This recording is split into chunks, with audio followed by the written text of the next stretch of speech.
প্রবক্তা এজেকিয়েলের গ্রন্থ থেকে পাঠ ৮ অধ্যায় ৯ অধ্যায় এবং ১০ অধ্যায়। তখন ৬ষ্ঠ বছরের ৬ষ্ঠ মাস, সেই মাসে ৫ম দিনে আমি ঘরে বসেছিলাম, আর আমার সামনে বসেছিলেন জুদার প্রবীণেরা। সেখানে একসময় স্বয়ং প্রভু ভগবানের হাতের শক্তি হঠাৎ আমার ওপর নেমে এলো। আমি তখন তাকিয়ে দেখতে পেলাম সামনে যেন জ্বলন্ত আগুনেরই দৃশ্য, কার যেন আকৃতি। তার দেহের যে অংশটি ছিল কোমরের মতো দেখতে, সেখান থেকে দেহের নিচেটা পর্যন্ত সবটাই জ্বলন্ত আগুন, আর তার কোমর থেকে দেহের ওপরটা পর্যন্ত সবটাই দেখতে যেন উজ্জ্বল দীপ্তিরই মতো, যেন চকচকে পেতলেরই আভা। আমার দিকে আকৃতিতে হাতের মতো কি যেন বাড়িয়ে দিয়ে তিনি আমার মাথার এক গোছা চুল শক্ত করে ধরলেন। তখন এক আত্মিক শক্তি আমাকে আকাশ ও পৃথিবীর মাঝখানে টেনে তুলে নিল।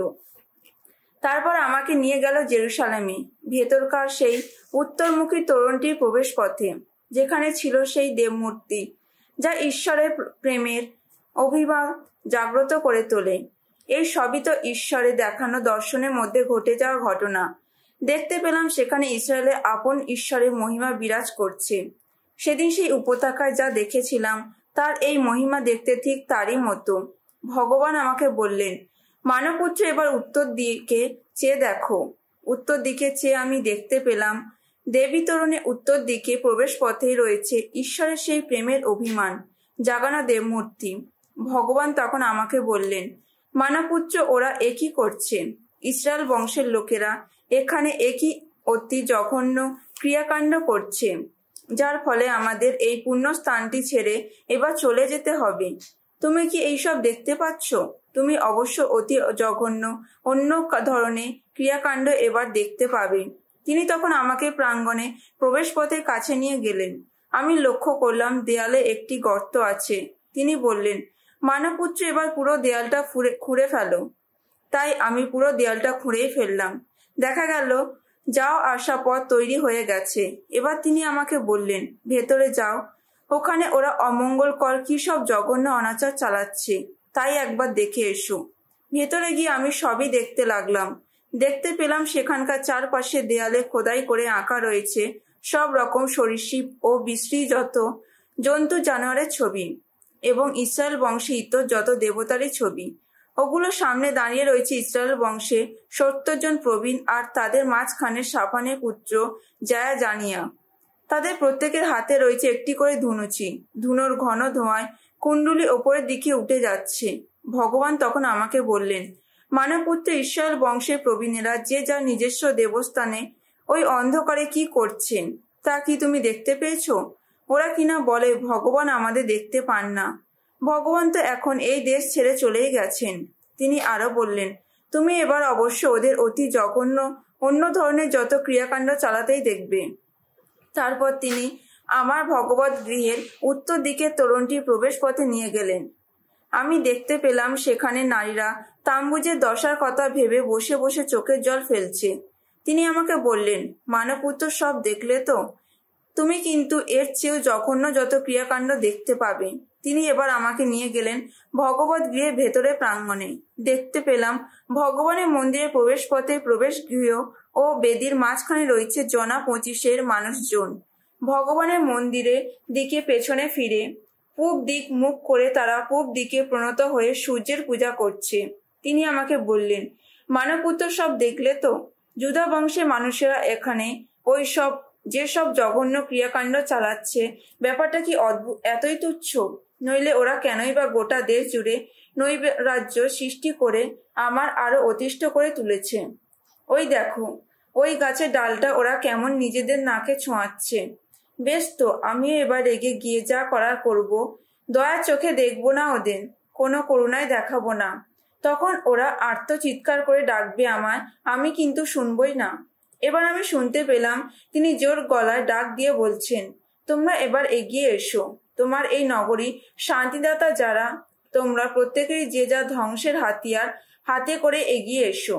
তখন দেখতে পেলাম ওপরে উত্তরমুখী তোরণটির পথ দিয়ে এগিয়ে আসছে ৬ জন লোক। তাদের প্রত্যেকেরই হাতে নিজের নিজের মরণাস্ত্র। তাদের মাঝখানে রয়েছে খোমের পোশাক পরা আর একজন লোক, যার কোমরে ঝুলছে লিপিকারের সরঞ্জাম। তারা সবাই ব্রোঞ্জের যজ্ঞবেদিটির পাশে এসে দাঁড়ালো। তখন যে খেবুবেদের ওপর অধিষ্ঠিত ছিল ইসরায়েলের ঈশ্বরের মহিমা। সেই খেরুবদের ওপর থেকে উঠে তা মন্দিরের প্রবেশপথের দিকে সরে গেল, আর সেখানে ভগবান খোমের পোশাক পরা সেই লোকটিকে তখন ডাকলেন, যার কোমরে ঝুলছিল লিপিকারের সরঞ্জাম। তাকে তিনি বললেন, এখন গোটা নগরটার মাঝখানে দিয়ে, জেরুসালেমের মাঝখান দিয়ে হেঁটে যাও তুমি। সেখানে যে সব জঘন্য ক্রিয়াকাণ্ড চলছে তাই দেখে যারা বিলাপ করছে, হাউতাস করছে, তাদের সকলেই কপালে তুমি একটা চিহ্ন এঁকে দিয়ে যাও। তারপর আমি শুনলাম সেই 6 জনকে তিনি বললেন, তোমরা এখন নগরের মধ্য দিয়ে ওর পেছনে পেছনে আঘাত হানতে হানতে চলতে থাকো। কাউকে দয়া চোখে দেখো না, কোনো করুণায় দেখিও না। বৃদ্ধ বৃদ্ধা, তরুণ তরুণী, শিশু নারী সকলেরই প্রাণে মেরে ধ্বংস করে ফেলো, কিন্তু যাদের দেহ সেই চিহ্নটি রয়েছে তাদের কাউকে স্পর্শ করো না। তোমরা আমার এই পুণ্যস্থান থেকে এই কাজটা শুরু করে দাও। তাই মন্দিরের সামনে যে বৃদ্ধেরা তখন ছিল তাদের হত্যা করেই তারা নিজেদের কাজ শুরু করে দিল। তারপর ভগবান বললেন, এবার তোমরা মন্দিরটিকে কুলসিত করো, তার প্রতিটি প্রাঙ্গণ নিহতদের মৃতদেহ ভরিয়ে তোলো। তারপর তোমরা সেখান থেকে বেরিয়ে পড়ো। তাই মন্দির থেকে বেরিয়ে এসে তারা নগরের বুকে হত্যাকাণ্ড শুরু করে দিল। তারা ওই হত্যাকাণ্ড করেই চলেছে, আর আমি তো তখন মন্দিরে একাই রয়েছি। সেই সময় আমি মাটির ওপর উপর হয়ে লুটিয়ে পড়ে চিৎকার করে বললাম, দোহাই প্রভু ভগবান, অমনভাবে জেরুসালেমের ওপর তোমার সব রোষ ঢেলে দিও না তুমি। কি ইসরায়েলের অবশিষ্ট সবাইকে ধ্বংস করে দেবে? তিনি উত্তর দিলেন, ইসরায়েলের জুদা বংশে অপরাধ সত্যি বড়ই মারাত্মক। এই দেশের সব কোথায় রক্তপাত চলছে, এই নগরী সব কোথাও দুর্নীতি চলছে। লোকেরা তো বলছে ভগবান এই দেশ ছেড়ে চলেই গেছেন, ভগবান কিছুই দেখতে পান না। আমিও তো তাই দয়ার চোখে দেখব না, ওদের কোনো করুণায় দেখাবো না। আমি ওদের ওপর নামিয়ে আনবো ওদের আচরণে উচিত প্রতিফল। সেই সময় হলো কি, ঘুমের পোশাক পরা সেই লোকটি, যার কোমরে ঝুলছিল লিপিকারের সরঞ্জাম, সে সেই খবর জানালো, তোমার আদেশ মতোই সবকিছু করেছি। তখন আমি তাকিয়ে দেখতে পেলাম খেরুবদের মাথার ওপরে সেই যে বিতান ছিল, সেই বিতানের ওপর নীলকান্ত মুনির মতোই একটা কিছু রয়েছে। খেরুবদের ওপরে দেখা যাচ্ছিল সিংহাসনের কেমন যেন একটা প্রতিরূপ। ভগবান খোমের পোশাক পরা লোকটিকে তখন বললেন, তুমি খেরুবদের নিচে ওই ঘুরন্ত চাকাগুলির মাঝখানেই ঢুকে পড়ো। খেরুবদের মাঝখানে যে জ্বলন্ত কাঠ কয়লা রয়েছে তা দুমুঠো তুলে নিয়ে নগরের বুকে ছড়িয়ে দিয়ে এসো। আমার চোখের সামনে সে তখন ওই মাঝখানেই ঢুকে পড়ল। সে যখন ঘুরতে ভেতরে ঢুকছিল সেই সময় খেরুবরা তো মন্দিরের ডান দিকেই দাঁড়িয়েছিলেন। ভেতরের প্রাঙ্গণটি তখন সেই মেঘে ভরা ছিল।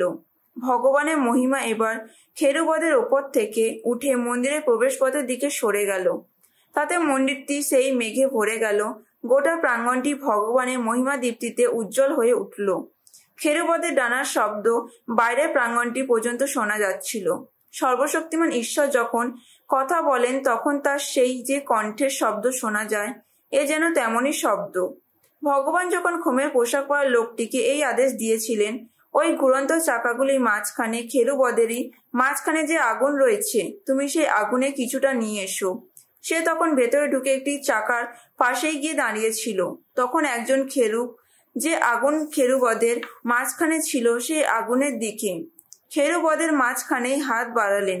খানিকটা আগুন নিয়ে তিনি খোমের পোশাক পরা লোকটির 2 হাতে মুঠোতেই তা রাখলেন। আগুন হাতে নিয়ে লোকটি তখন বাইরে বেরিয়ে গেল। খেরুবদের ডানাগুলির তলায় দেখা যাচ্ছিল মানুষের হাতের আকৃতি মতোই কোনো কিছু। তখন আমি তাকিয়ে দেখতে পেলাম খেরুবদের পাশে 4টি চাকা রয়েছে। একজন খেরুবের পাশে একটি করে চাকা। চাকাগুলির চেহারা যেন হেমকান্ত মণির মতো ঝলমলে। 4টি চাকার আকৃতি দেখতে একই রকম। প্রতিটি চাকার ভেতরে আর একটি চাকা যেন কোনাকুনি ভাবে বসানো রয়েছে। চলার সময় চাকাগুলি চারিদিকে যে কোনো একটি দিকেই যাচ্ছিল, অন্য কোনো দিকে না ঘুরেই যাচ্ছিল। খেরুবরা যে দিকে তখন মুখ করে ছিলেন চাকাগুলি সেই দিকেই যাচ্ছিল, অন্য কোনো দিকে না ঘুরেই যাচ্ছিল। খেরুবদের পিঠে, হাতগুলিতে, ডানাগুলিতে, গোটা দেহে, তাছাড়া চাকাগুলিতে 4 জনের চাকাগুলি চারপাশে ছিল অসংখ্য চোখ। ওই যে চাকাগুলি আমাকে শুনিয়ে ওগুলোকেই তো বলা হয়েছিল ঘুরন্ত চাকা। প্রত্যেক খেরুবের ছিল 4টি করে মুখ। প্রথমটি ছিল খেরুবের মুখ, দ্বিতীয়টি মানুষের মুখ, তৃতীয়টি সিংহের মুখ আর চতুর্থটি ঈগলের মুখ।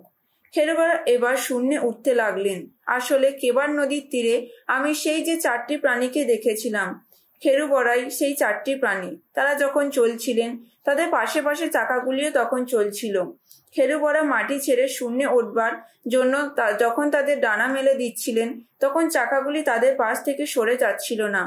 খেরুবরা যখন থামছিলেন সঙ্গে সঙ্গে চাকাগুলিও থেমে যাচ্ছিল। খেরুবরা যখন শূন্যে উঠছিলেন চাকাগুলিও তখন তাদের সঙ্গে সঙ্গে শূন্যে উঠছিল। আসলে প্রাণীদের আত্মিক শক্তি চাকাগুলিতেও ছিল। ভগবানের মহিমা এবার মন্দিরের প্রবেশপথের ওপর থেকে সরে গিয়ে খেরুবদের ওপর ফিরে এসে অধিষ্ঠিত হলো। খেরুবরা চলে যাওয়ার সময় তাদের ডানা মেলে আমার চোখের সামনে মাটি ছেড়ে শূন্যে উঠতে লাগলেন, আর চাকাগুলিও তখন তাদের সঙ্গে সঙ্গে উঠতে লাগলো। খেরুবরা মন্দিরের পূব দিকে তোরণ দ্বারটি মুখে এসে দাঁড়ালেন। সেই সময়ে তাদের ওপর ঊর্ধ্বে অধিষ্ঠিত ছিল ইসরায়েলের আপন ঈশ্বরের মহিমা। কেবার নদীর কাছে আমি সেই যে 4টি প্রাণীকে ইসরায়েলের আপন ঈশ্বরের নিচে দেখেছিলাম, খেরুবরাই সেই 4টি প্রাণী। তারা যে খেরুব তা আমি এতক্ষণে বুঝতে পারলাম। তাদের প্রত্যেকেরই ছিল 4টি করে মুখ, প্রত্যেকেরই ছিল 4টি করে ডানা, আর ডানাগুলির তলায় ছিল মানুষের হাতের মতোই কোনো কিছু। আকৃতির দিক থেকে তাদের মুখগুলি ঠিক সেই সব মুখেরই মতো ছিল যা আমি কেবার নদীর তীরে দেখেছিলাম। হ্যাঁ, হুবহু সেই মুখগুলির মতোই দেখতে। তারা প্রত্যেকেই সোজা সামনের দিকেই চলছিলেন।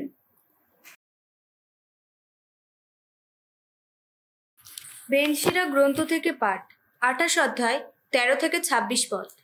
নিন্দুকের ওপর ও দুমুখ মানুষের ওপর অভিশাপ নামুক।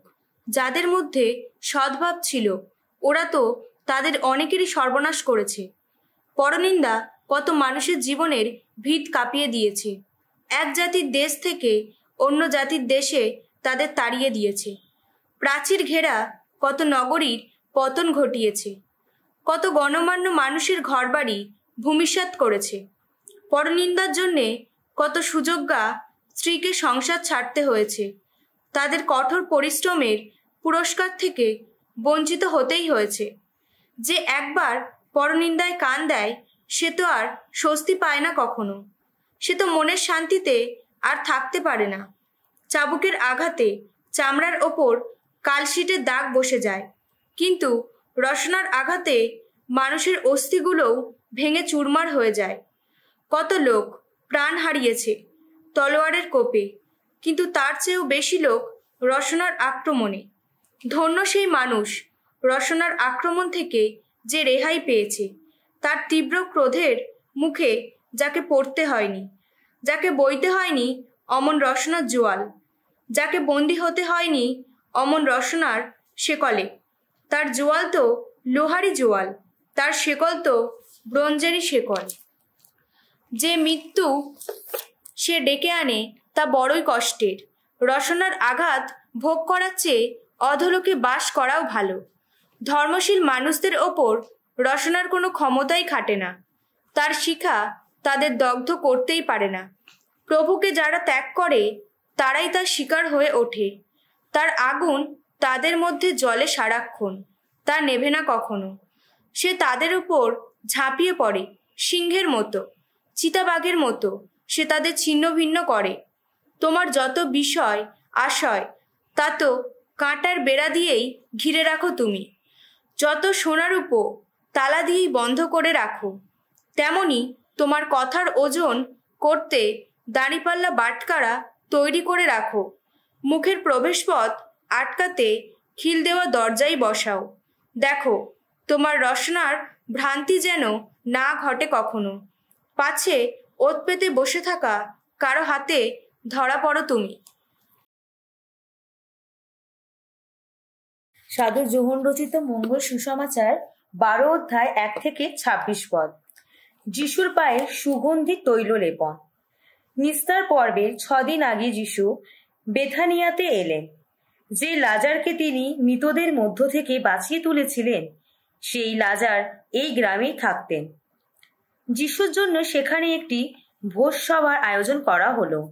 সেই ভোজসভায় মার্থা পরিবেশন করছিলেন এবং যারা যিশুর সঙ্গে খেতে বসেছিলেন তাদেরও মধ্যে লাজারও ছিলেন।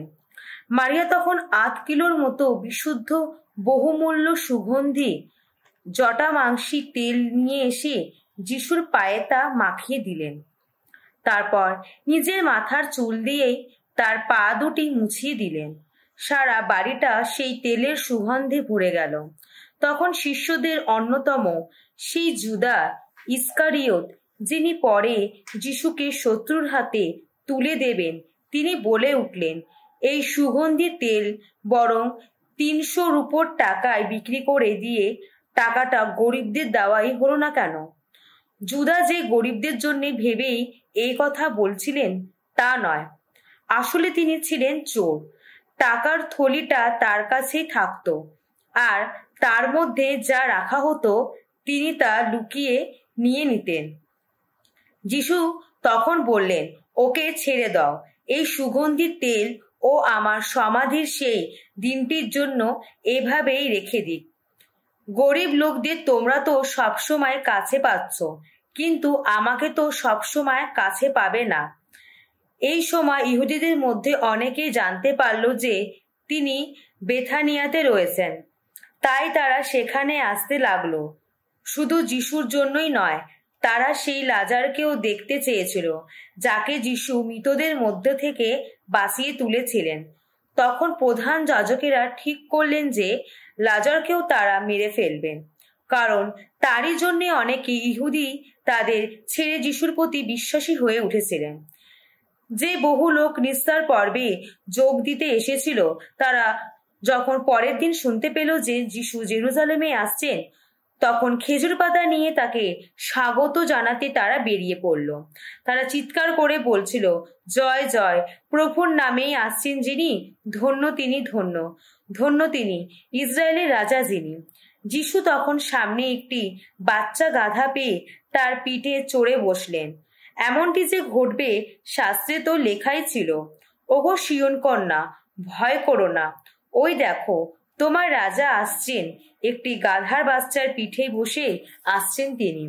তখন অবশ্য যিশুর শিষ্যেরা এই ঘটনার অর্থ বুঝতে পারেননি, কিন্তু পরে যখন যিশুর মহিমা প্রকাশিত হয়েছিল, তখন তাদের মনে পড়ে গেল যে ওই কথা তারই বিষয়ে লেখা হয়েছিল, আর লোকেরাও তো সেদিন তার সামনে ঠিক তাই করছিল। আসলে যিশু যখন লাজারকে সমাধি থেকে উঠে আসতে বলেছিলেন, মৃতদের মধ্যে থেকে তাকে বাঁচিয়ে তুলেছিলেন, সেই সময় যে সমস্ত লোক তার চারপাশে ছিল, তারা সকলকেই সেই ঘটনার কথা বলে বেরিয়েছিল। আর সেই জন্যই তো লোকেরা ভিড় করে যিশুকে স্বাগত জানাতে এসেছিল, কেননা তারা শুনেছিল যে যিশু নাকি এমন একটি অলৌকিক কাজ করেছেন। তখন ফরিসিরা নিজেদের মধ্যে বলাবলি করতে লাগলেন, দেখছো তো, কিছুতেই কিছু হচ্ছে না, ওই দেখো সারা জগৎটাই ওর পেছনে ছুটে চলছে। এই পর্ব উপলক্ষে উপাসনা করার জন্যে যারা জেরুজালেমে এসেছিল, তাদের মধ্যে ছিল কয়েকজন গ্রিক। এরা গালিলিয়ার বেথসাইদা নগরের ফিলিপের কাছে এলো এবং তাকে অনুরোধ জানালো, মশাই, আমরা একবার যিশুর দর্শন পেতে চাই। ফিলিপ আন্দ্রিয়কে গিয়ে তা বললেন এবং আন্দ্রিয় ও ফিলিপ তখন যিশুর কাছে গিয়ে কথাটা জানালেন। যিশু উত্তরে বললেন, মানবপুত্রের মহিমা প্রকাশিত হবার সেই সময় এবার এসে গেছে। আমি তোমাদের সত্যি সত্যি বলছি, গমের কোনো দানা যদি মাটিতে পড়ে মরে না যায়, সে তো একটি মাত্র দানা হয়েই থাকে, কিন্তু যদি মরে যায় সে তো বহু ফসলই ফলায়। যে নিজের প্রাণের মায়া করে সে নিজেকেই হারিয়ে ফেলে, কিন্তু এই জগতে নিজের প্রাণকে যে তুচ্ছ করে সে শাশ্বত জীবনের জন্য নিজেকে রক্ষাই করবে। কেউ যদি আমার সেবা করতে চায় তবে সে আমার পথেই চলুক, তাহলে আমি যেখানে থাকবো আমার সেবকও সেখানে থাকতেই পাবে। কেউ যদি আমার সেবা করে তবে আমার পিতা তাকে সম্মানিত করবেন।